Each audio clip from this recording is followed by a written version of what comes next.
자, 이어서 632번.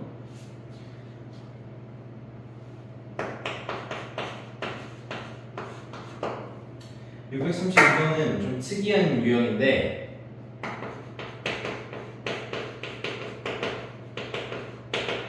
지금까지 우리가 봤던 최대값 최소값 문제는 그러니까 이런 식으로 y는 fx라는 일반적인 함수에서 최대값 최소값을 어떻게 구할 것이냐를 따졌는데, 이런 일반적인 함수 즉 y는 치역으로 x는 정의역으로 들어가는 일반적인 함수, 그러니까 정의역의 문자가 한 개밖에 없는 함수에서는 내가 알려줬던 것처럼 최대값과 최소값을 구하기가 쉽다. 그러나 지금 이 632번에 나와 있는 문제처럼 함수의 정의역으로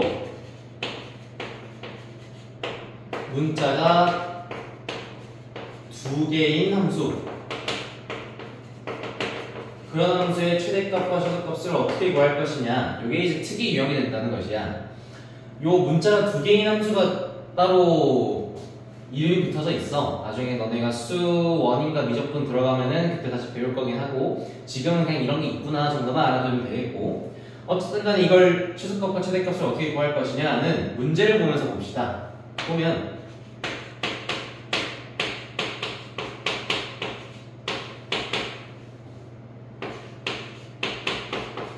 문제에 주어진 식은 이거고, 지금부터 우리가 할 것이 뭐냐, 우리가 원래 최대값과 최소값 문제에서 풀었던 것처럼 구간 양극값과 꼭지점을 비교했던 거였잖아. 근데 지금 같은 경우에 구간 양극값이 없으니까 꼭지점을 비교할 거란 말이지. 그럼 우리가 늘 했던 것처럼 꼭지점식을 한번 만들어 보는 거야. 어떻게? x들은 x로 완전 제곱식을 만들어 보자. 그러면은 이렇게 묶고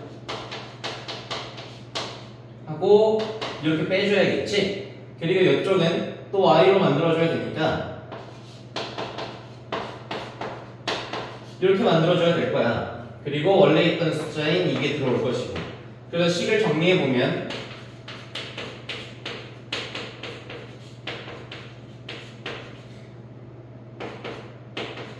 위에 있는 식과 이 아래에 있는 식이 서로 동일한 식이 된다라는 것을 이해해볼 수 있겠지. 얘를 계산 결과한 게 얘야. 그랬을 때 우리가 할 짓은 뭐냐, 이 녀석의 최소값을 찾아라 라고 지금 문제에서 얘기하고 있는데, 어떤 원리를 찾을 것이냐면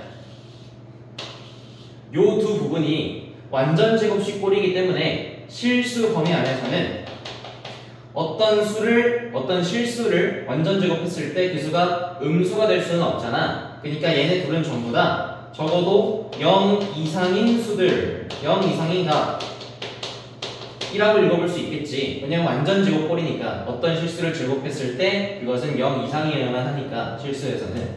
그 말은 무슨 말이냐, 요 식이 가질 수 있는 최소값은 얘가 예를 들어서 어떠한 양수값, 뭐 1 같은 걸 가졌다고 쳐봅시다. 그래서 요 계산 결과가 1, 여기 계산 결과도 1, 그래서 1 더하기 1 더하기 5에서 값이 7이 나왔다고 쳐봐. 그랬을 경우랑 얘도 x에 1이 들어가서 0이 되고 여기에는 y가 마이너스 3이 들어가서 0이 돼가지고 0 더하기 0 더하기 5가 돼서 이 계산 결과가 5가 됐을 때의 경우랑 당연히 뭐가 더 작겠어? 이게 더 작겠지. 근데 생각을 해보면 얘네 두 개에 0이 들어가서 요렇게 되는 경우보다 더 작을 수 있는 게 여기 케이스에서 나올 수 있냐 말이야. 나올 수가 없겠지. 왜? 얘네 값이 0보다는 적어도 이상이어야 된다니까. 얘네 둘 다 0, 0인 경우보다 더 작은 경우는 존재하지가 않아. 그러니까 이 경우일 때가 이 식의 최소값이겠구나, 즉 최소값이 5구나 라는 걸 알아볼 수 있겠다는 거지. 이해되겠어? 그래서 이 특이 유형, 문자가 두 개 들어가 있는 x랑 y로 두 개 들어가 있는 함수의 최대값과 최소값은 이런 식으로 꼭지점식을 x 따로 y 따로 만들어 주어서 얘네가 각각 0, 0이어야 최소값을 만들 수 있다. 혹은 뭐 최대값이 나오는 경우도 있겠어. 아무튼 그런 식으로 풀이를 해준다라는 것이야. 이해되겠죠?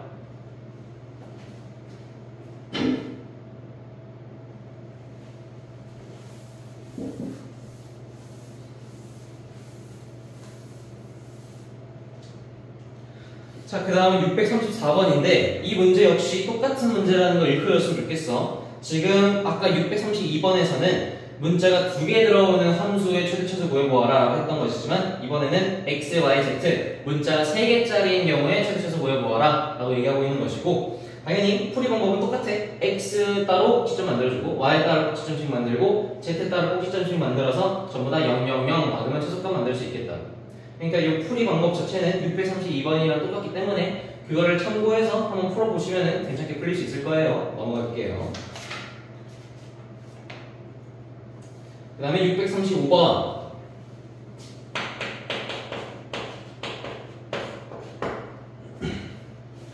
자, 실수 xy에 대하여 저것의 최소값이 5일 때라고 되어 있는데, 자, 일단 눈에 먼저 보이는 것은 x제곱 빼기 x가 문제에서 지금 반복되고 있지 식에서, 그러니까 당연히 치환을 먼저 해줘야 되는 문제다 라고 읽어볼 수 있겠어. 그럼 치환을 먼저 해줍시다. x제곱 빼기 x 이퀄 t 라고 치환을 한 다음에 명심 치환을 하면 반드시 뭘 따져야 된다고? 치환한 문자에 범위가 생기는지 구간이 생기는지를 항상 체크를 해줘야 돼. 자, 이 t라는 문자는 그럼 구간을 따진다, 최대값을 따진다는, 범위를 따진다는 건 그냥 이 t라는 문자의 최대치도 따지라는 거잖아. 그러니까 지금 요 함수의 최대와 최소값을 구해서 t의 범위를 찾아라 라는 걸 먼저 해줘야 된다는 뜻이야. 자, 그러면 x제곱 빼기 x, 저 함수의 최대 최소를 구할 건데 지금 보면은 실수 xy로만 되어 있지 x에 구간이 걸려있지가 않죠. 그럼 당연히 최대 최소를 따질 때에는 구간의 영역값을 고려할 필요가 없으니까 꼭지점만 고려하면 되겠다. 그쵸? 그리고 이 함수를 그려보면 아래로 볼록한 2차 함수 그려줄 테니까 꼭지점의 y값은 당연히 다른 y값들보다 더 아래쪽에 있는, 그러니까 최소값으로서 적용을 하겠지? 이해되겠어? 그러니까 이 함수는 최소값만 존재를 하고 최대값은 존재하지 않는 거야. 계속 위로 올라가기만 할 테니까. 그쵸? 자, 그래서 꼭지점을 구해보시면 x제곱 빼기 x니까 x-2분의 1의 제곱 마이너스 4분의 1이 되어서 꼭지점이 2분의 1, 마이너스 4분의 1이 될 테니까 t의 범위는 요 값, 마이너스 4분의 1이 최소값일 테니까 이것보다는 이상이다 라는 조건을 얻을 수 있겠지. 이게 t의 범위야. 항상 명심해야 돼. 치환을 하면 꼭 그 치환한 문자의 범위를 따져야 된다. 자, 그랬을 때 이 치환한 식을 한번 다시 써봅시다. t를 넣고 다시 식을 쓰면 주어진 식이 t제곱 마이너스 2ty 플러스 2y 제곱 마이너스 8y 플러스 t. 요 식의 최소값이 5다 라는 조건을 주어졌네. 자, 그럼 요 식의 최소값을 구해봅시다. 그러면 자, 우리 이거 많이 본 무형이지? 방금 두 문제 연속으로 봤어. 어떻게? 632번, 634번에서 했던 것처럼 문자가 t랑 y 두 개가 들어있는 함수의 최대 최소 따지고 있는 문제라고. 이거 t가 들어갔다고 해서 t를 그냥 미지수로 보거나 그런 식으로 하면 절대 안 돼. x가 원래 뭐였어? x가 미지수가 아니라 당연히 변수였을 거 아니야? 함수니까. 함수의 주인공은 변수잖아. 그 x, 변수를 t로 취하는 것이기 때문에 당연히 변수를 대응한 t도 변수로서 작용을 해야겠지. t는 미지수가 아니야. 그러니까 여기서 t도 변수, y도 변수일 것이니까 변수가 두 개, 즉 문자가 두 개인 함수, 그런 함수 최대 최소 구하라. 632번이랑 똑같은 유형이라는 거 일으켜줘야 되는 거야. 이해되겠죠? 자, 그러면 이거 한번 풀어봅시다. 자, t가 들어간 녀석으로 완전 제곱식을 만들면 이렇게 만들 수가 있겠지. 근데 만들면 이 t 완전 제곱식 안에 y라는 문자가 들어가서 한번 이상하게 생각할 수가 있어. 근데 일단은 이상하다고 생각하지 말고 한번 계속 풀어봅시다. 나중에 어떻게 될지 한번 설명해 볼게. 그 다음에 y가 들어간 쪽을 해보면 2로 묶고 이렇게 완전 제곱식을 해야겠지. 그리고 여기에서 마이너스 4y 제곱 빼야겠고 여기에서는 마이너스 8을 빼야겠다. 그리고 뒤에 플러스 k가 그대로 있고. 그래서 식을 정리하면 이런 식으로 정리할 수가 있겠죠. t-2y의 제곱 플러스 2y-2의 제곱 마이너스 4y 제곱 마이너스 8 플러스 k.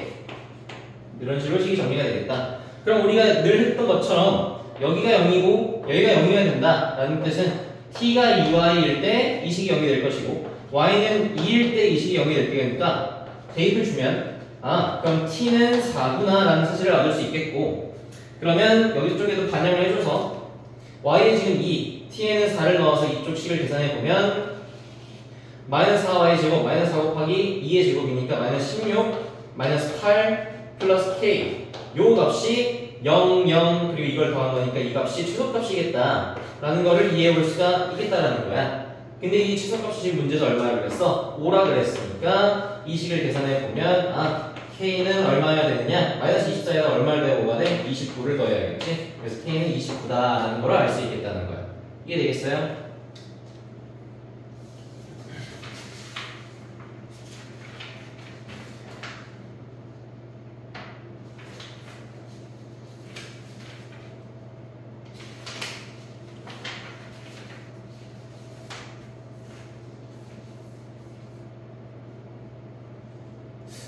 뭔가 계산이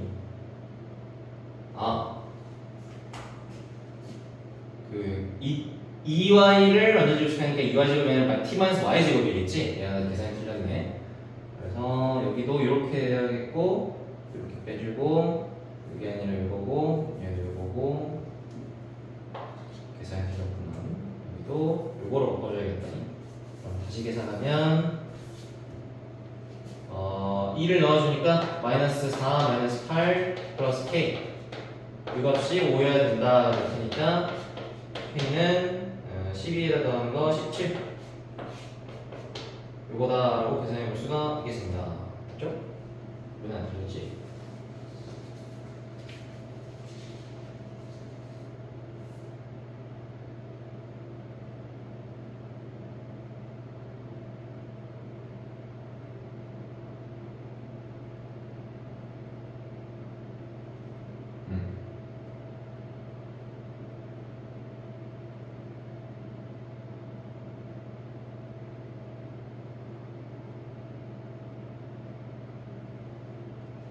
뭔가 계산이 뭐였나? 2y제곱 t-y제곱 마이너스 y제곱 2y-2제곱 그래서 이렇게 하면은 k가 17이라고 정답이 나오는데 이렇게 하면은 틀린다는 것이요. 그걸 얘기해야겠다. 왜 틀리냐? 지금 요 식을 자세히 보면 y랑 t가 여기 들어가 있는 식 그리고 y가 여기 들어가 있는 식 그리고 y가 여기 바깥으로 들어가 있잖아. 근데 우리가 앞서 문제를 풀었던 걸 한번 떠올려 보면은 632번에서 대충 이런 느낌이었단 말이야. 뭐 x 빼기 뭐 정확한 식이 기억이 안 나시면 대충 이런 거에다가 y도 대충 뭐 이런 식으로 있고 뒤쪽에 그냥 숫자만 이렇게 들어가 있는 요런 거를 최대치수를 구해보아라 라고 했었단 말이야. 그러면은 당연히 얘가 0 얘가 0 하면은 깔끔하게 떨어져. 근데 얘랑은 차이점이 있어. 어떤 차이점이 있냐? 여기에선 지금 변수로서 작용하는 문자가 여기에 하나 들어가 있고 여기 하나 들어가 있고 바깥에는 변수가 들어가 있지 않지. 근데 지금 여기에서는 달라. 어떻게 다르냐? 변수가 여기 안에 들어가 있고 변수 여기 안에 들어가 있지. 상관없어 여기까지는. 근데 이 변수 완전 제곱식으로 묶인 것 바깥쪽에 요쪽에도 변수가 들어가 있단 말이야. 그러면은 얘가 0이 될 때가 얘가 최소값이 되는 데가 아닐 수도 있다는 거야. 이해되겠어? 왜냐면 예를 들어서 여기가 y는 2가 들어가야 여기가 0이 되어서 이 식은 최소값이 될 텐데 뒤쪽에 있는 마이너스 y제곱 이 녀석은 y가 크면 클수록 계속 작아지는 수잖아. 그치? 그러면 y가 2일 때보다 y가 막 뭐 예를 들어서 1000 그런 걸 넣었을 때 얘가 더 작아질 수도 있다는 거야. 이해되겠어? 그러니까 지금 요 식에서는 우리가 앞에서 풀었던 것처럼 풀면 이렇게 틀린 값이 나와야 된다는 거야. 그래서 이렇게 식을 정리하면 안 된다는 거지. 그래서 요 식이 아니라 다른 식으로 정리를 해줘야 되는데 그거를 어떻게 정리를 해주냐라는 것은 다 지워버렸네. 아까 내가 이걸 쓰면서 한 멘트가 있었을 거야. 이거 해야겠다. 요걸 쓰면서 한 멘트가 뭐였냐면 그럼 여기 안에 지금 변수가 2개 들어가 있는데 이거 어떻게 처리하냐요. 아까 앞에서는 막 이런 식으로 x 빼기 4제곱 뭐 y 빼기 3제곱 이런 식으로 완전 제곱식 안에 하나의 변수들만 들어갔었는데 여기 지금 변수가 2개 들어갔잖아. 뭔가 이상하다. 이거 이래 되는 거냐? 라고 했을 때 고려해줘야 되는 것이 뭐냐? 이렇게 묶는 것 자체는 맞아. 근데 조심할 건 이렇게 묶은 다음에 관성적으로 그럼 마이너스 y제곱 빼줘야겠네 라고 생각하는 게 아니라 주어진 식을 잘 봐야 된다는 거야. 얘가 지금 전개를 하면은 요런 식을 만들 것인데 요 식이 위의 식이 정확하게 없는지 그걸 따져봐야 되는데 사실 있다는 거지. 왜냐? 얘를 보면 요 2y제곱을 y제곱 더하기 y제곱으로 쪼갤 수 있으니까 여기서부터 여기까지가 지금 요 식으로 그대로 들어가 있는 상황인 거야. 그러니까 우리는 지금 요걸 보고 굳이 y제곱을 뺄 필요가 없다라는 소리인 거야. 그래서 식을 그대로 이렇게 적고 y제곱을 빼지 않은 상태로 뒤쪽 식 또한 원래 2y제곱이었지만 우리가 지금 쪼갰잖아. 그래서 이 부분 여기 앞쪽에 흡수해놨고 남은 부분은 y제곱과 마이너스 8i이기 때문에 얘네 둘을 보고 나서 그럼 y제곱 마이너스 8i를 완전제곱식으로 만들라는 뜻이니까 y 빼기 4의 제곱으로 만들어줘야 되는구나 라는 거를 캐치해줄 수 있어야 되는 거야. 이렇게 하면 뒤쪽에 남는 게 마이너스 16 여기서 만들어지는 거 빼고 플러스 k 원래 있었으니까 이렇게 더해서 뒤쪽 완전제곱식 바깥쪽 식에 변수가 들어있지 않은 상태로 읽어줄 수가 있겠지. 이해되겠어? 아까 식과의 차이점이 뭐야? 아까 식은 여기에서 마이너스 y제곱을 뺐지. 그래서 이 뒤쪽에 마이너스 y제곱이 있던 거야. 근데 그러면 여기 변수가 생겨서 우리가 원래 풀던 제곱 풀 수가 없다 그랬지. 여기서 이 변수를 제거해줘야 된다는 뜻은 여기서 y제곱을 빼면 안 된다는 뜻. y제곱을 안 빼도 되는가? 캐치해봤더니 안 빼도 된다라는 걸 느꼈지. y제곱 여기 들어가 있으니까. 그래서 이런 식으로 식을 바꾸었다 라는 걸로 읽을 수가 있겠다는 거지. 이제는 우리가 풀었던 대로 풀면 돼. 얘가 0이려면 t equal y, 얘가 0이려면 y equal 4 이면 되니까 요 뒤쪽에 있는 값이 0 더하기 0 더하기 이거가 최소값이어야 되니까 그냥 이게 최소값 5여야 된다는 걸로 읽을 수 있어서 그럼 k는 21이어야겠구나 라는 식으로 읽을 수 있겠다는 거지. 이해되겠어? 이 635번 굉장히 특이한 문제였어. 잘 기억해보고 어떤 식으로 문제가 흘러갔는지, 왜 원래 풀었던 방법이 안 풀리는지, 그럼 바꿔서 어떻게 풀어야 되는지 그것들 잘 정리해서 꼭 풀 수 있도록 합시다.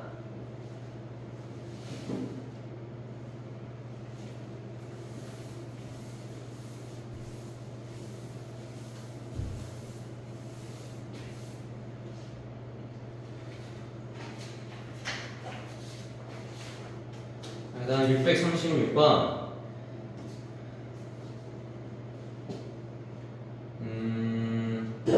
자,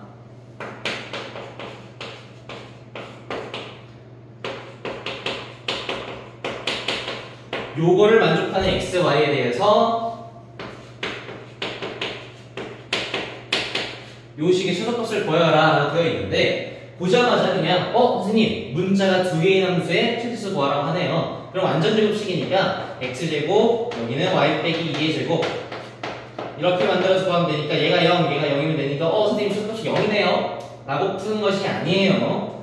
요렇게 하는 거는 이 조건이 없을 때겠지. 그냥 실수 x, y라고 되어 있는데 그때는 x랑 y의 어떤 값은 다 집어넣을 수 있으니까 얘네가 0 되고 얘네가 0 되는 걸 우리가 만들 수가 있어. 근데 지금은 x랑 y의 모든 걸 다 집어넣을 수 있는 게 아니지. 요 조건을 만족하는 x, y를 집어넣어야 된단 말이야. 요 상태로는 풀 수 없다는 거지. 그럼 어떻게 해줘야 되냐? 당연히 지금 얘가 전제 조건이고 이거를 성립한 상태에서 얘의 최소를 구해보아라 라고 하는 거니까 당연히 이 조건을 여기에 먼저 반영을 해줘야 된다는 거야. 그럼 어떻게 반영을 할 것이냐는 우리가 이 조건식을 보통 소거 조건식이라고 불렀죠. 소거 조건식. 왜? 두 개의 문자로만 이루어진 식, 오직 두 개의 문자로만 이루어진 식. 그 중에서도 둘 다 1차인 1차식이면 완전히 오직 두 개의 문자로만 이루어진 식이면 소거 조건식이다 라고 우리가 가르쳤었단 말이야. 그래서 얘를 소거 조건식으로 읽고 소거 조건으로 바꾸기 위해서 x로 정리를 하든 y로 정리를 하든 해서 여기서 x를 소거하든 y를 소거하든 해야 된다는 뜻인 거야. 그럼 x로 정리를 해보면 y 빼기 4로 정리되겠고 y로 정리해보면 x 플러스 4로 정리되겠지. 그럼 이제 우리 선택이야. x를 여기서 소거할래? y를 여기서 소거할래는 둘 다 틀린 방법은 아니지만 기하면 x를 소거하는 게 훨씬 더 편리하겠지. 왜냐? y를 소거하려면 두 번 계산해야 돼.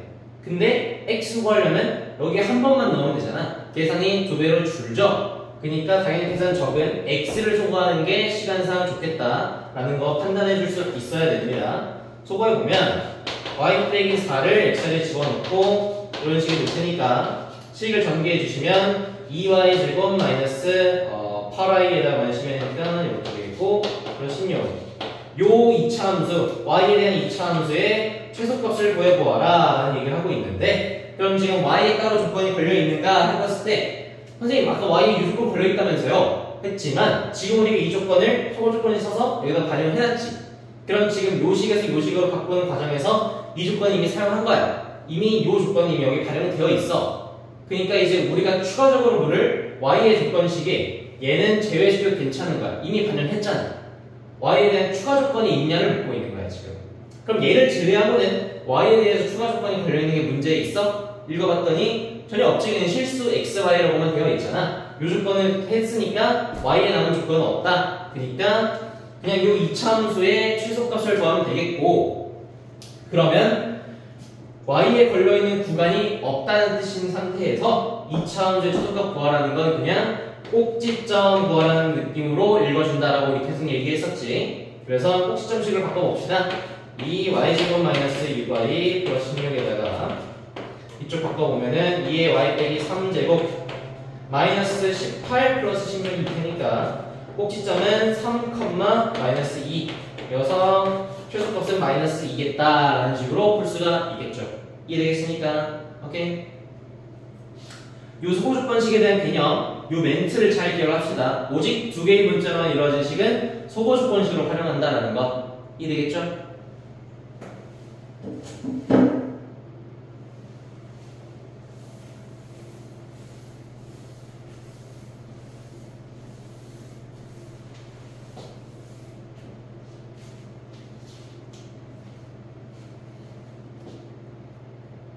자, 그 다음 639번.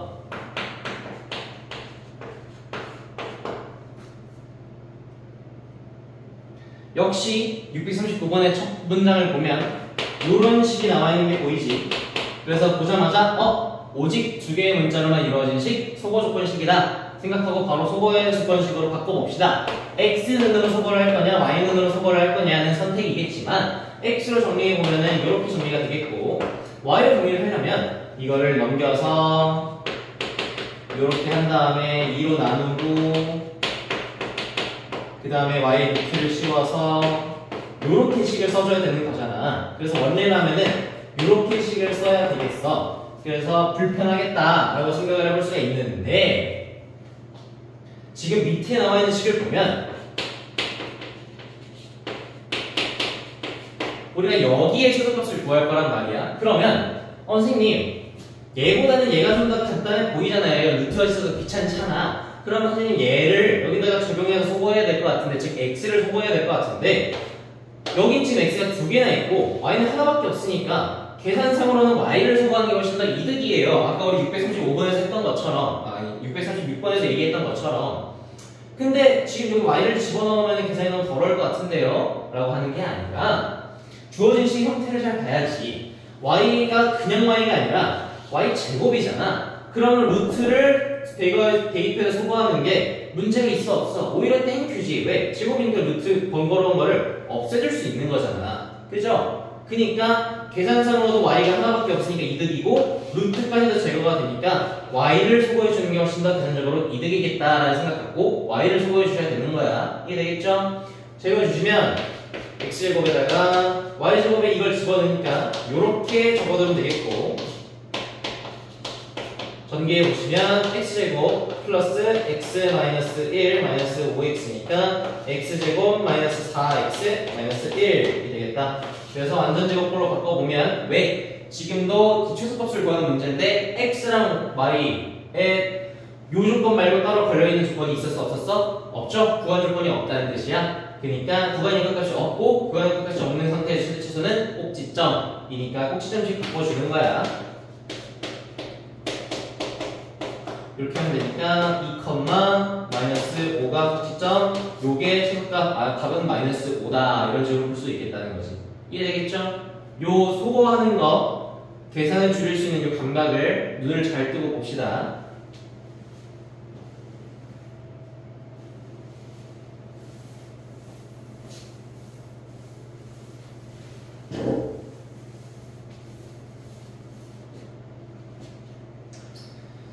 그 다음 640번.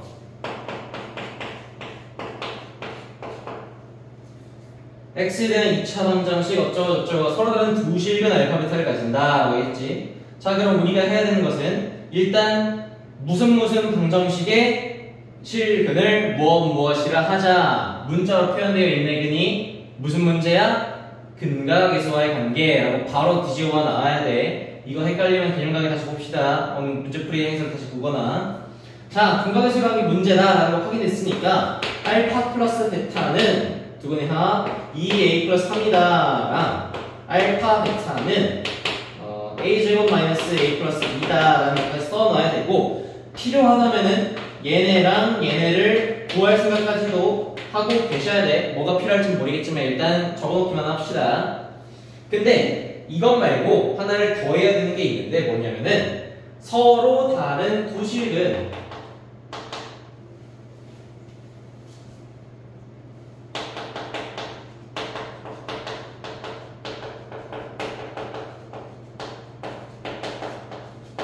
서로 다른 두 실근이라는 얘기가 나왔기 때문에 우린 이걸 보고 2차 방정식의 실근이 서로 다른 두 실근이라고 딱 정해졌다는 건 보자마자 실근 개수가 두 개니까 판별식이 0보다 크다라는 조건을 쓸 준비를 항상 하고 있어야 돼. 이거는 무조건 반응을 해줘야 되는 얘기야. 자, 그래서 이 문제는 두 가지로 읽을 수 있는 거야. 근과 근사의 관계로도 읽어야 되고 판별식이 0보다 크다로도 읽어야 돼. 요 표현으로서 여기에서 얘도 나오고 얘도 나오는 해석인 거야. 이해되겠지? 둘 다 할 수 있어야 된다. 그래서 판별식도 써보면 지금 판별식을 쓰면 4a 플러스 3의 제곱 빼기 4 곱하기 a제곱 마이너스 a 플러스 2가 0보다 크다고 식을 전개해서 정리해보면 여기가 지금 6, 4니까 24여기다가 플러스 36 해서 요거를 빼는 거니까 계산해보면 요거 날라갔고 얘에서 28a 플러스 36 빼기 8이니까 플러스 24 요게 0보다 크다 되어서 넘겨보시면 a가 마이너스 24분의 28 약분해보면 7분의 6 마이너스 a가 요거보다 크다 라는 식으로 조건을 얻을 수가 있겠지. 이걸 알고 있는 상태에서 여기를 해석하는 거야. 이해되겠죠? 자, 그래서 구하라고 하는 것은 뭐냐? 알파 플러스 1, 베타 플러스 1의 최소값을 구하여라 라는 것인데, 당연히 근과 근사의 관계를 활용을 해야 되니까 이 상태에서 활용을 못하잖아. 누가 봐도 전개하면 얘를 나올 테니까 전개를 하라는 얘기겠지? 전개해 봅시다. 전개해보면은 요렇게 전개가 되겠고, 그러면은 선생님 두근의 곱이랑 두근의 합이 딱 보이네요. 집어넣어주면 되겠지. 집어넣어줘서 계산해보면 전개를 했을 때 요거에다가 8에 9 이런 식으로 계산할 수가 있겠다. 대입해서 계산을 해봐. 그럼 이런 식으로 나올 거야. 그랬을 때 얘의 최소값을 구해보아라 라고 했으니까 2차원도 최소값 구하는 문제까지 바뀌는 거고, 그러면 구간이니까 꼭지점 고려해야 될 텐데 A에 걸려있는 구간이 있냐 했는데 여기는 쳐놨지. 그래서 이걸 해석하지 않았다면은 문제를 틀렸을 거야. 지금 구간이 여기 걸려있다는 거. A에는 구간이 요거라고 지금 걸려있는 상태다. 그러니까 구간 끝값 하나를 고려하고 꼭지점을 고려해줘야겠지. 구간 끝값 마이너스 7분의 6을 집어넣어 보면, 그러면은 계산했을 때 49분의 36 마이너스 7분의 6 플러스 9니까 계산하면 얘가 지금 49분의 6, 7에 40이니까 36에 40 빼면은 49분의 마이너스 6 거기다가 플러스 9를 해줘야 되는 거지. 49 곱하기 9인데 뭐 아무튼 귀찮다. 그냥 이거다라고 일단 적어봅시다. 계산이 귀찮아서.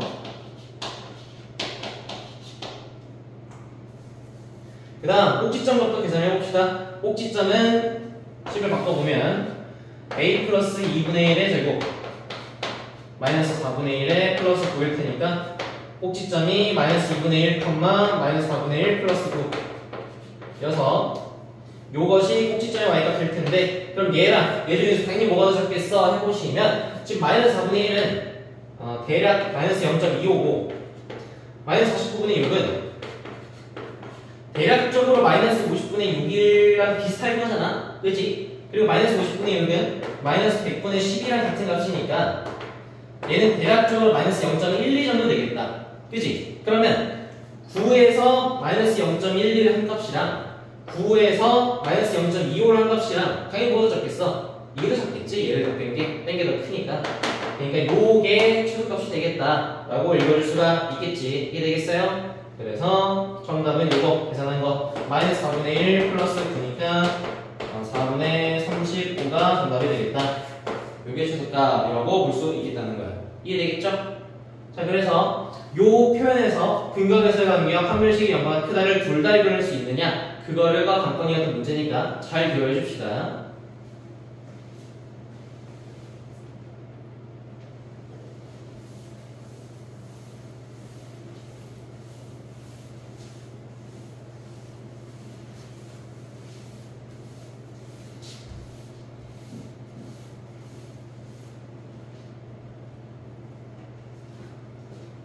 그 다음 641번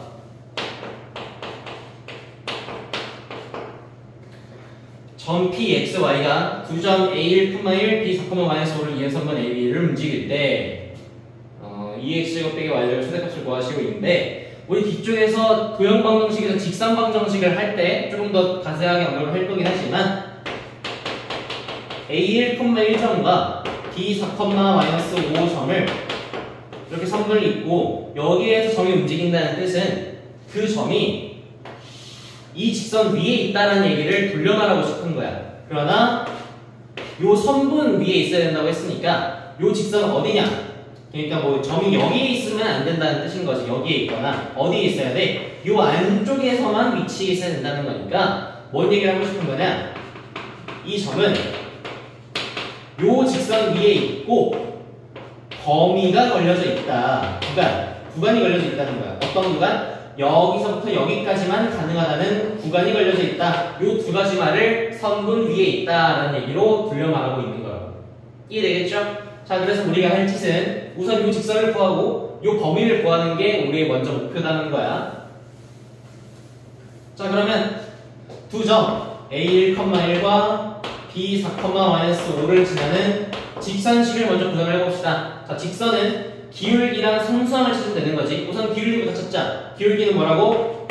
기억해줘. 도형방정식 할 때 한 번 더 얘기하겠지만 기울기란 x 변화량 분의 y의 변화량이야. 꼭 기억해 줍시다. 그래서 x는 얼마큼 변했어요? 여기서 할 때 3만큼 변했지? y는 1에서 마이너스가 됐으니까 마이너스 6만큼 변했지? 그래서 기울기는 마이너스 2다라는 거 지금 알고 있고, 그래서 식을 요 직선식이 y는 기울기가 마이너스 2x로 시작을 하면서 뒤에 상수항이 뭔지만 알면 되겠는데, 이 상수항은 그냥 지나가는 점 하나 집어넣어 보면 알 수가 있겠죠? 1, 1 같은 거 집어넣어 보면 마이너스 2에다가 무언가를 더해서 1이 나간다는 뜻이니까 뒤쪽에 3이 들어와야겠지? 상수항은 3이겠다라는 거 읽어볼 수 있겠다. 요게 직선식. 근데 지금 우리는 요 직선 중에서 요 선분, 요 사이에서만 점이 위치해 있어야 된다는 거니까 구간이 걸린다. 어떤 구간이? x에 x가 1 이상이고 4 이하여야 된다는 구간이 생긴다는 거야. 이해되겠어? 왜? A의 X좌표랑 B의 X좌표가 1과 4니까 요 사이에서 놀아야만 요 직선 중에서 요 선분 안쪽에 들어오는 거라고 읽을 수가 있겠죠? 이해되겠습니까? 그래서 우리는 요 두 가지를 갖고 문제를 풀어주면 되겠다라는 거야. 그러면 뒤쪽에 있는 거는 그냥 2x제곱 빼기 y제곱의 최대값 구해보아라 라는 문제가 됐고, 그러면 우리 계속 풀어봤던 것처럼 636번, 639번, 640번에서 계속 얘기했던 것처럼 소거 10번씩 나와있고 구간 나와있고 소거에서 구간에 따라서 2차원적 최소값 구해보아라 라는 문제를 읽어줄 수가 있겠지. 비슷한 문제 유형이니까 위에서 풀었던 것처럼 똑같이 소거하고 구간 살려서 꼭지점이랑 비교해가지고 최대값 잘 구해보시면 괜찮을 것 같아요. 일단 여기까지 하고 넘어가겠습니다. 이해되겠죠?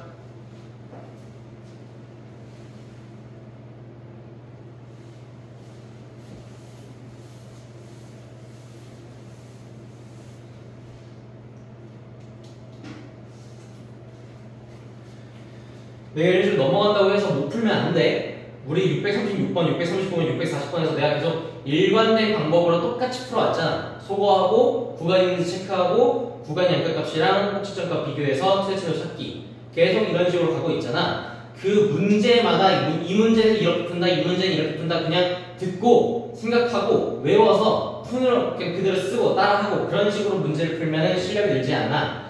너네가 내 푸는 방법을 스스로 할 수 있을 정도로 이해를 하고 그걸 체득해야 돼.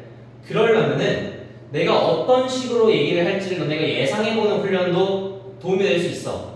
내가 예를 들어 642번을 보고 이 선생님이 이거 문제를 풀기 위해서 어떤 걸 얘기하겠다 라는 식으로 너네가 먼저 예상을 해보면 너네가 문제를 풀 때 나의 사고방식을 너네 사고방식으로 채택할 수가 있을 거야. 그러면 방금처럼 641번의 뒷부분을 내가 넘어간다고 해도 풀 수가 있겠지. 이해되겠어요? 오케이? 단순히 강의 보고 따라하는 식으로 문제 하지 말고 너네가 스스로 풀 수 있다라는 생각을 갖고 풀 수 있어야 한다라는 생각을 갖고 스스로 체득해야 돼. 이해되겠지?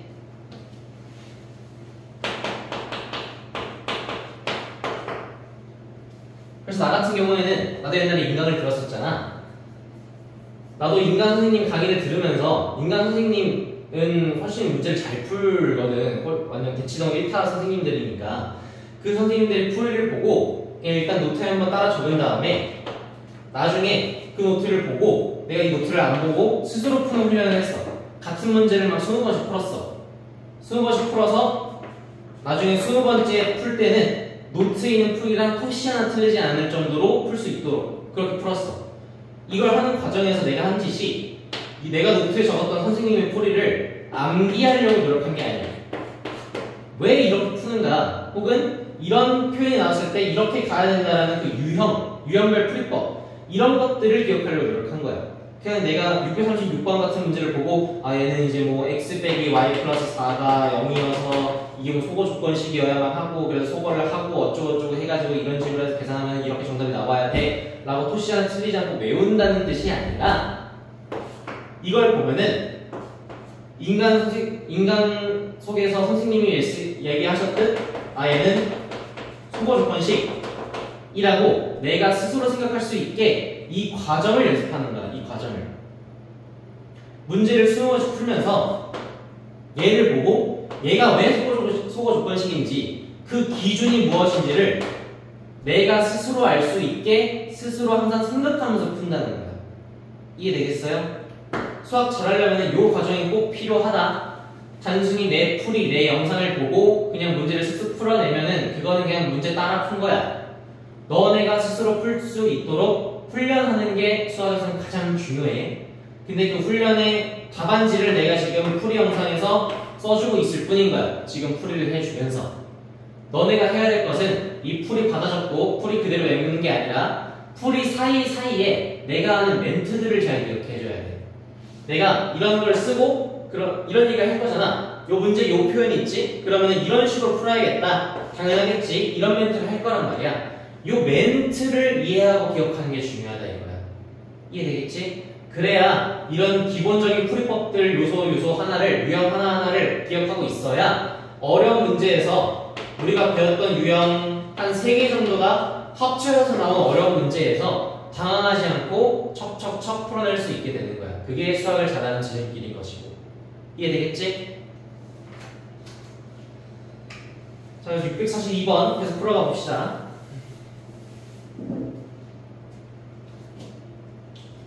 직사각형 ABCD에서 2점 AB는 X축 위에 있고 2점 CD는 이차함수 어쩌고저쩌고 위에 있다. 나와있네. 자, 요런 그래프 도형 문제는, 그러니까 그래프 도형이란 그래프가 그려져 있고 이 안에 도형 하나 그려놓은 거, 요런 문제를 그래프 도형 문제라고 부르고, 이런 그래프 도형 문제는 항상 문제에서 시키는 대로 쓱 흘러가기만 하면 돼. 그리고 우리의 목표가 요 그래프에 표시되어 있는 모든 점들의 좌표를 하나하나 표현해내자. 그게 우리의 목표라는 거를 기억하고 있으면 돼. 요 점들의 좌표를 전부 다 표현해낼 수 있잖아. 그럼 문제를 못 풀 수가 없어. 무조건 풀 수 있어. 그러니까 그게 우리의 목표다 라고 기억하고 넘어가면 됩니다. 자, 그럼 문제를 따라가 봅시다. 첫 줄 오른쪽 그림에 직사각형 ABCD. 자, 이거 정사각형처럼 그려져 있긴 하지만 직사각형이다라는 거 꼭 기억해. 얘네랑 밑변 가로랑 세로가 똑같은 거 아니야. 정사각형 헷갈리면 안 돼. 직사각형이야. 자, 이 직사각형 ABCD에서 두 점 AB는 X축 위에 있다. 조건 나와 있으니까. 그러면 이런 식으로 읽어봐야겠지. 얘의 좌표가 뭔지는 모르겠지만 A, 0이어야 되고 얘는 B, 0이어야겠어. 왜? X축 위에 있다니까 Y좌표 0으로 고정될 거지. 그리고 X좌표 모르니까 대충 미지수로 두고 이런 식으로 점 좌표를 나타낼 수 있겠다 써야 되는 거야. 그래서 읽어봅시다.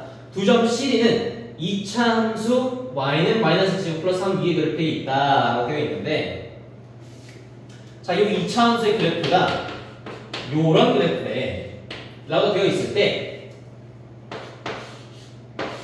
우리 그래프 도형 문제에서는 이런 형태적인 특성을 알고 있는 게 중요해. 어떤 형태적인 특성이냐? 내가 2차 함수에서 가장 중요한 것이 뭐라 그랬지? 바로 꼭지점이라 그랬지. 왜 꼭지점이 가장 중요하냐? 2차 함수는 꼭지점을 기준으로 이러한 대칭축을 가지고, 그래서 2차 함수에서 축의 방정식이라는 멘트가 나오지. 개념으로 알고 있어야 돼. 축의 방정식이 뭐야? 꼭지점을 기준으로 한 요 세로선, 이 선을 대칭축이라 그러고 그 대칭축의 방정식을 축의 방정식이라고 부른다 라고 했던 거. 그럼 바로 읽어볼 수 있지. 예를 들어서 꼭지점이 1,2다 라고 하면은 세로선이니까 x는이야 y는이야? 헷갈리면 개념 설명 다시 보고 와야 돼. 제발 헷갈리지 마. 세로선이니까 x는 이어야겠고 그 세로선이 꼭지점을 지나는 x는 식여야 되니까 꼭지점 x좌표엔 요거를 그대로 따라오겠지. 그래서 이러한 경우에서 축의 방정식 x는 1이다. 이런 거 이해해 볼 수가 있겠죠. 어쨌든 2차 함수에서 꼭지점이 중요한 이유는 꼭지점을 기준으로 대칭축이 만들어진다는 뜻인 거고, 얘가 왜 중요하냐? 좌우 대칭성을 가지기 때문이야. 2차 함수의 가장 큰 특징, 가장 중요한 특징은 대칭축을 기준으로 좌우가 대칭된다라는 뜻이라고. 그러면 이걸 이용해서 어떤 걸 해석할 수 있느냐? 이런 걸 해석할 수 있어.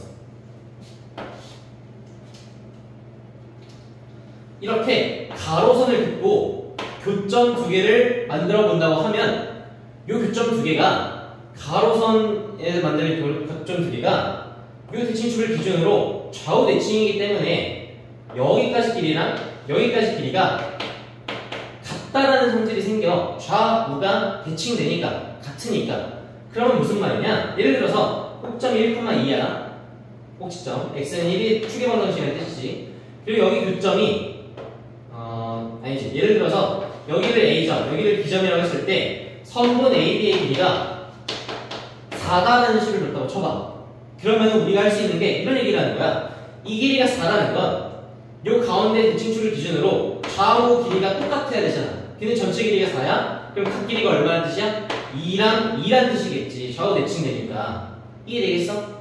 그 말은 무슨 말이야? 이 축의 방정식이 x 이퀄 1인데 왼쪽으로 이만큼 가면 A의 x좌표가 나오고 오른쪽으로 이만큼 가면 B의 x좌표가 나온다는 뜻이야. 그 말은 무슨 말? A의 x좌표는 1에서 이만큼 왼쪽으로 간 마이너스 1이겠고 B의 x좌표는 1에서 이만큼 오른쪽으로 간 3겠구나 라는 거를 대칭성을 이용해서 풀 수 있다라는 사실이야. 이해되겠어? 우리 앞선 592번인가 몇 번인가에서 내가 이런 조건이 나왔을 때 그냥 이거를 A의 x좌표를 대충 A, 뭐식이라 두고 그럼 B의 x좌표는 A 더하기 4겠다 이런 식으로 뒀었잖아. 이렇게 세팅이 되지만 2차 함수 대칭성을 살린다면 이런 식으로 길이만 갖고 축의 방정식을 이용해서 각 점의 좌표를 정확하게 한 번에 계산 없이 구해낼 수도 있다는 뜻인 거야. 그래서 이 대칭성이 중요해. 이해되겠죠? 그래서 내가 지금 하고 싶은 말이 뭐냐? 얘는 지금 꼭지점식을 써보면 그냥 이게 꼭지점식이 되겠고 꼭지점이 그럼 0,3이라는 뜻이니까 축의 방정식이 x 이퀄 0 이란 얘기겠고 x 이퀄 0이라는 건 결국 뭐야? y축이 이 2차 함수의 대칭축이다 라는 걸 읽어볼 수 있겠지. 그럼 얘는 이 2차 함수는 y축을 기준으로 좌우 대칭을 가진다는 뜻이야. 그러면 지금 이 선분 DC, 그 선분 AB 얘네 둘은 서로 평행하겠지. 왜? 뒷사각형이니까 당연히 평행할 거야. 근데 선분 AB는 어떤 삐딱하게 생겨져 있는 이런 직선이 아니라, 이런 삐딱한 직선이 아니라 가로선이잖아. 왜? X축 위에 그어져 있는 선이니까 가로선일 거란 말이야. 그냥 이런 가로선. 그 말은 얘도 가로선, 얘도 가로선이니까 어떤 성질을 쓸 수 있어? 2차 함수와 가로선이 만드는 교점, 요 그림이랑 똑같은 그림인 걸 이해할 수 있다는 거야. 무슨 말? 요 길이랑 요 길이가 좌우 대칭으로 길이가 같다라는 거를 사용할 수 있을 거라고. 이해되겠어? 그 말은 무슨 말이야?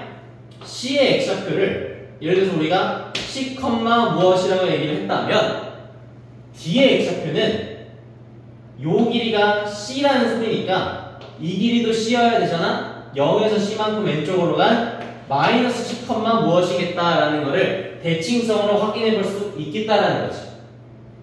그리고 A랑 B의 X좌표도 이렇게 미지수로 둘 것이 아니라 C와 D의 X좌표가 동일할 것이기 때문에 B의 X좌표는 C, A의 X좌표는 마이너스 C, 이런 식으로 세팅해 볼 수 있겠다라는 거지. 그래서 이런 대칭성이 중요하다라는 거야. 만약에 우리가 이 대칭성을 사용하지 않았다면은 A의 X좌표는 A고 B의 X좌표는 B고, 그럼 C의 X좌표는 여기 따라서 B고 여기 A고, 미수가 두 개 나왔을 거야. A랑 B에서.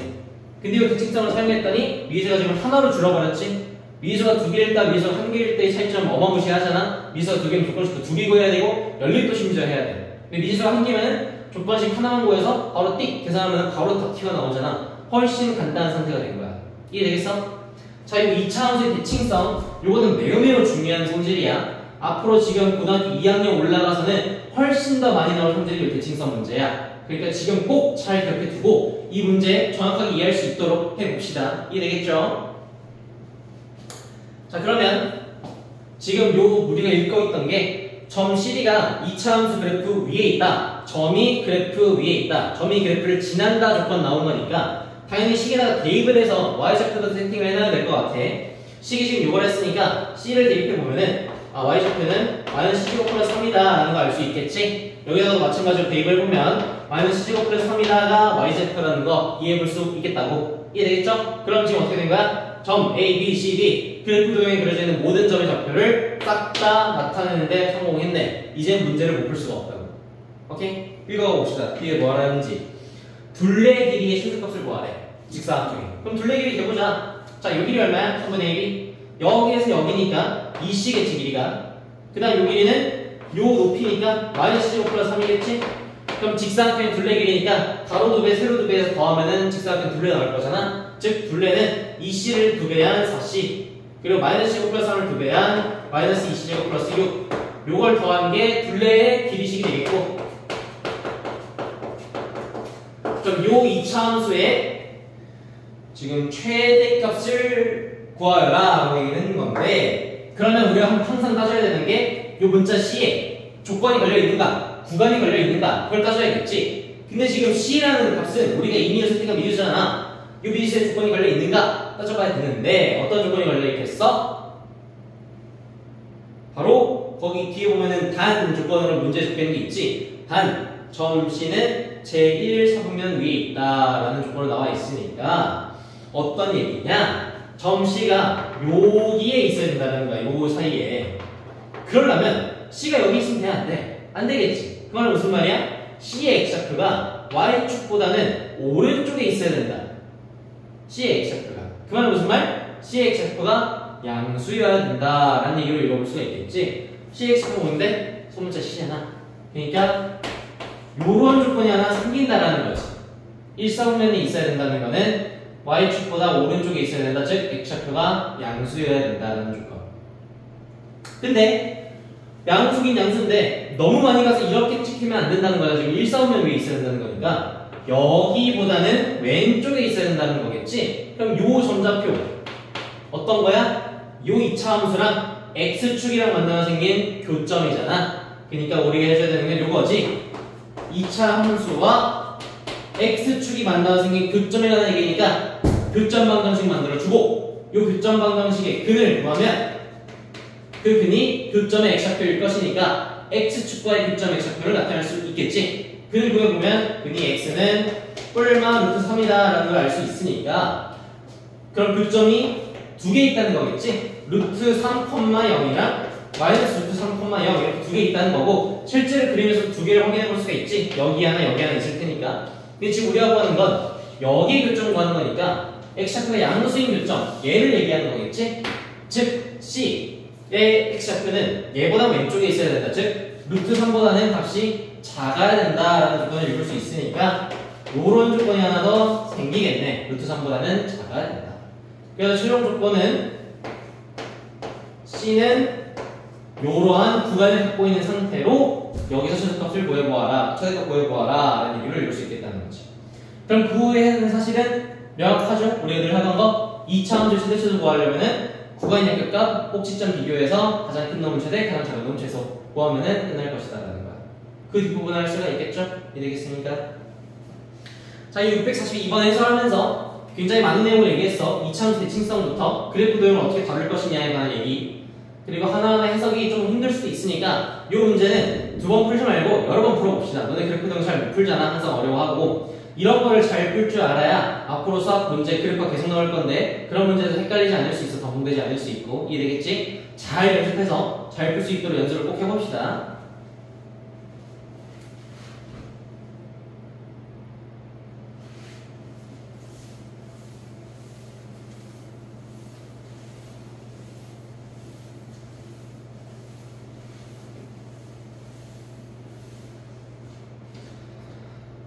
자, 그다음 646번.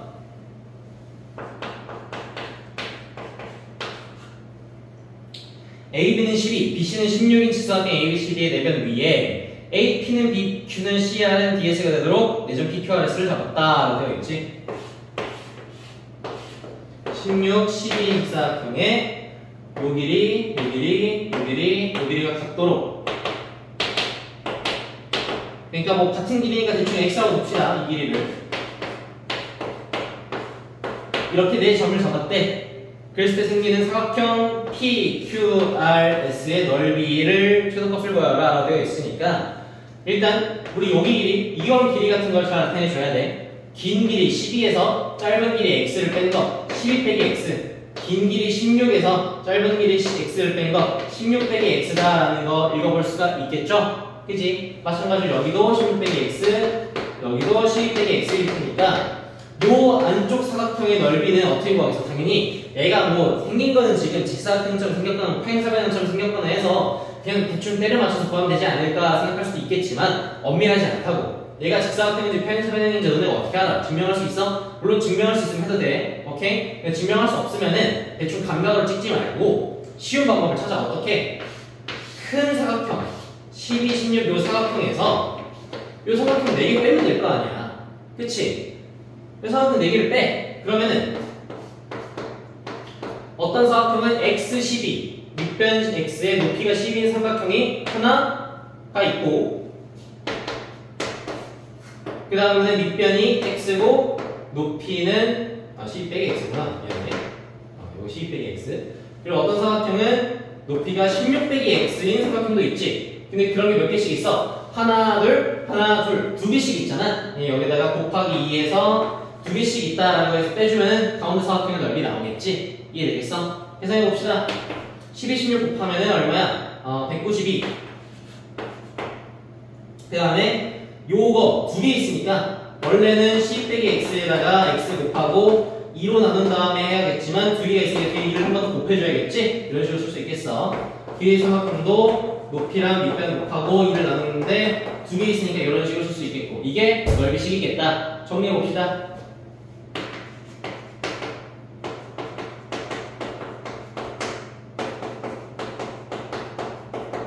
자, 여기 넓이식이니까 전기에서 쓰면은 x에 관한 2차함수 나오겠죠? 그런 2차함수에서 지금 최소값 구해봐라 문제니까 그냥 똑같이 구간 양극값 꼭지점 비교해서 가장 작은 값 비교해주면 되겠지. 선생님 구간이 걸려 있는 거 맞나요? 라고 했을 때 항상 조심해줘야 될 거.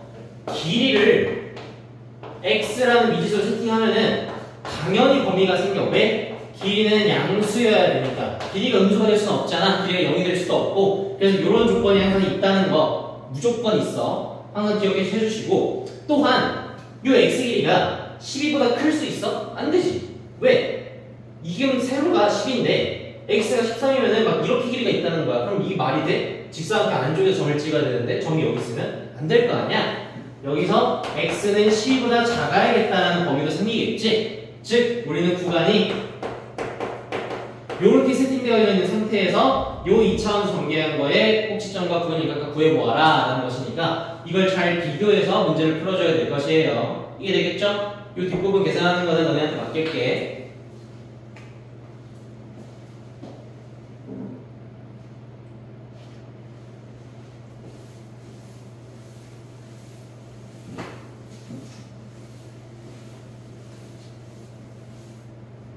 마지막 647번. 자, 이번엔 직각삼각형이고 문제 풀이 방법은 비슷할 것 같아.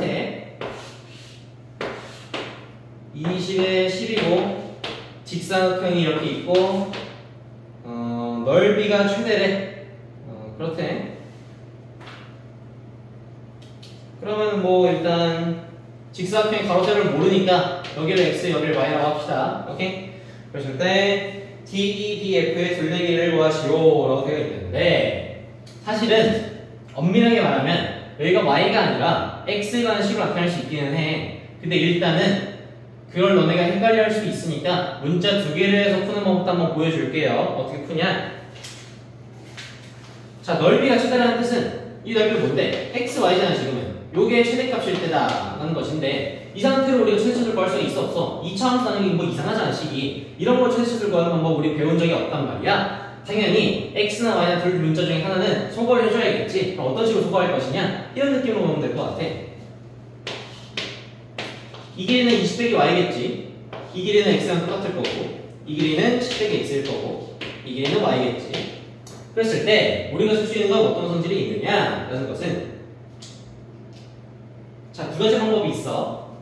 첫 번째, 여기 피타고라스로 이 길이 찾을 수 있지. 피타고라스로 이 길이 찾을 수 있지. 이 두 길이 더하면 이 길이가 나오겠지. 그치? 그럼 여기에서 루트식 하나, 여기서 루트식 하나, 그거 두 개를 더하면 긴 길이가 나오겠고 이 긴 길이는 20의 10의 뒷변이니까 20의 제곱 400, 10의 제곱 100 더한 루트 값은 루트 500과 같다라는 식을 이용해서 풀 수도 있어. 그리고 여기서 x, y가 관계식 하나 나왔으니까 소거 조건식으로 여기를 소거할 수 있겠지. 물론 계산은 그립보다 더러울 거야. 이거 양변 제곱해줘야 되잖아. 그 계산이 좀 더럽긴 할 거야. 그래서 이렇게 계산 더럽지만 어쨌든 풀 수는 있으니까 요 방식으로 해보거나 혹은 닮음을 이용하면 매우 좋다. 닮음이 어려운 닮음이 아니야. 그냥 요 삼각형이랑 요 큰 삼각형이랑 닮음일 거야. 왜? 직각에 같은 각을 공유하잖아. 그럼 각 두 개 같으면 닮음이잖아. A 닮음 기억나? 저렇게 배웠던 거. 그래서 얘네들이 닮음이에요. 그럼 어떤 걸 쓸 수 있냐? 닮음비가 같아야 되잖아. 어떤 닮음비? 요 길이 대 요 길이. 높이 대 밑변의 길이비가 20대 10이니까 2대 1이란 말이야 지금. 그럼 얘도 닮음이니까 높이 20-y 대 밑변 x의 길이비가 2대 1이어야 된다는 식을 쓸 수 있다는 거지. 그럼 이거 내항의 곱, 외항의 곱을 해주면 2x 이퀄 20-y라는 식 나오니까 소거 조건식으로 활용할 수 있겠지? 여기다 집어넣어주면은 2차원수식 얻어낼 수 있겠지. 문자나 소거해내주면은 그런 식으로 풀 수 있겠다라는 거야. 이해되겠어? 그리고 이거 2차원수 만들고 나면은 뭐 x를 소거했는지 y를 소거했는지는 상관없어. 그럼 너네 알아서 해. 근데 중요한 거는 x든 y든 간에 전부 범위가 걸려져 있다. 구간이 걸려져 있다. 아까랑 똑같은 이유로. 왜? 둘 다 일단 길이니까 0보다 커야겠고 길이니까. 그리고 x는 요 밑변에서 노는 애니까 10보단 작아야겠지. y는 요 높이에서 노는 애니까 20보단 작아야 될 거야. 요런 구간 걸려있다는 거는 항상 생각을 해주시고, 그래서 2차함수를 수고해서 만들어주시고 요 구간 안에서 구간이 각각 꼭지점 대입해가지고 비교해서 최대값 구해보아라 라고 알려주면 되겠지. 이해되겠습니까? 뭐 이거 마지막 문제니까 한번 같이 풀어봅시다. 자, 여기서 나는 x를 소거해볼게. 아니, 나 y를 소거할래. y를 소거해볼게. y 넘겨서 20 빼기 2x나 만들어주시고 여기다 집어넣어주면 식이 x에 20 빼기 2x가 될 거고 전개해주시면 마이너스 2x 제곱 플러스 20x가 되겠고 꼭지점식 만들어 봅시다. 꼭지점식 만들면 마이너스 2로 묶어서 x 빼기 10 x 이렇게 되겠고 그래서 완전 제곱식을 만들면 x 빼기 5의 제곱 되겠고 마이너스 20 플러스 50을 해줘야겠죠 뒤쪽에. 그래서 여기 꼭지점식이니까 5,50이 꼭지점. 그래서 꼭지점 y 값은 50이다 라고 읽을 수 있겠고 아까 x의 구간이 0부터 10까지다라는 거 걸려있다는 거 얘기했었지. 그래서 구간 역학값 대입해봅시다. x 이퀄 0일 때는 대입해보면 0이겠고 x 이퀄 10일 때 대입해보면 마이너스 200 플러스 200이니까 이것 또한 0이다 라는 거 알 수 있겠지 계산해보면. 그래서 비교해보시면 얘랑 얘 요 세 개 값 중에서 가장 큰 값이 최대값일 거니까 50이 최대값이 되겠다라고 얘기해볼 수가 있겠죠. 그래서 주의하셔야 될 건 우리 지금 구한 게 넓이가 최대일 때를 구하고 있는 거였어. 그러니까 요거 찾고 있는 것이 요거 최대값일 때가 지금 우리가 찾고 있는 때니까 언제 최대라는 거야? 꼭지점일 때 5,50일 때 꼭지점에서 최대값을 갖는다 니까 x가 5일 때 꼭지점일 때 x좌표가 5일 때 꼭지점 x좌표가 5니까 x 이퀄 5일 때가 요 식이 최대를 갖는다라는 얘기를 읽어줄 수 있겠지. 이 말 이해됐니? 지금 우리가 하는 게 사각형 넓이의 최대일 때를 찾는 거잖아. 그러니까 그 최대일 때를 x가 얼마일 때로 바꿔 생각을 할 거야 우리는. 오케이? 그랬을 때 꼭지점에서 최대값을 갖는다라는 걸 지금 계산해서 봤잖아. 그럼 꼭지점일 때가 x가 얼마야? x가 5일 때니까 x는 5일 때 요 식이 넓이식이 최대를 갖는다 라고 지금 읽어주고 있는 거야. 이해되겠죠? 그래서 x는 5일 때 사각형 DBF의 둘레비를 구하시오 라고 되어 있는 거야. 이해되겠죠? 그러면 사각형 DBF 여기가 5라는 뜻이고 그리고 아까 우리 닮은비를 풀었었던 거잖아. 여기 길이가 5라는 거니까 1대 2 닮은비니까 여기가 10이어야겠지. 그래야 1대 2 닮은비 될 테니까 그 높이랑 밑변의 길이가 이게 되겠죠? 그래서 요 길이가 10이면 10에서 20 빼가지고 요 길이도 10이겠다 읽어볼 수 있겠지? 그러니까 요 사각형의 지금 밑변 세로가 5, 10이다라는 거 이해된 거죠? 이해되겠습니까? 그래서 둘레 길이는 10, 10, 5, 5일 테니까 둘레 길이는 30이겠다라고 읽어줄 수 있겠다라는 거야. 이해되겠습니까? 자, 이런 식으로 해서 5단원 센 프린트를 다 풀어보았고 마지막 뒷부분에 있는 그래프 도형 문제가 조금 헷갈렸을 수도 있어. 그래프 도형 너네가 다루는 게 익숙하지 않으니까 요 마지막 세 문제는 특히나 더 세 번씩 연습해 보면서 그래프 도형이라는 감각을 철저히 키워나가 주시고 그래프 도형 문제만 중요한 게 아니야. 앞쪽에 남아있는 기본 유형들이 오히려 훨씬 더 중요하다. 앞쪽에 나와있는 기본 유형들, 근각에서의 관계라든지 판별식이라든지 교점 방정식 또는 뭐 꼭지점을 이용한 최대차속값 혹은 구간 양격값을 이용한 최대차속값 그런 거 특이 유형도 몇 가지 있었고 그런 것들을 자세히 기억하고 꼭 암기를 해주셔야 뒤쪽 문제를 풀 때 우리가 2차 부등식 단원이나 도형방정식 문제 풀 때 이런 부분을 계속 사용할 거거든. 거기에서 막히지 않고 쭉쭉쭉 흘러갈 수 있으니까 이 5단원 내용들 꼭 잘 기억해서 마무리 지을 수 있도록 합시다. 이해되겠죠? 그럼 다음 시간에 6단원 문제로 풀이로 다시 찾아뵙겠습니다.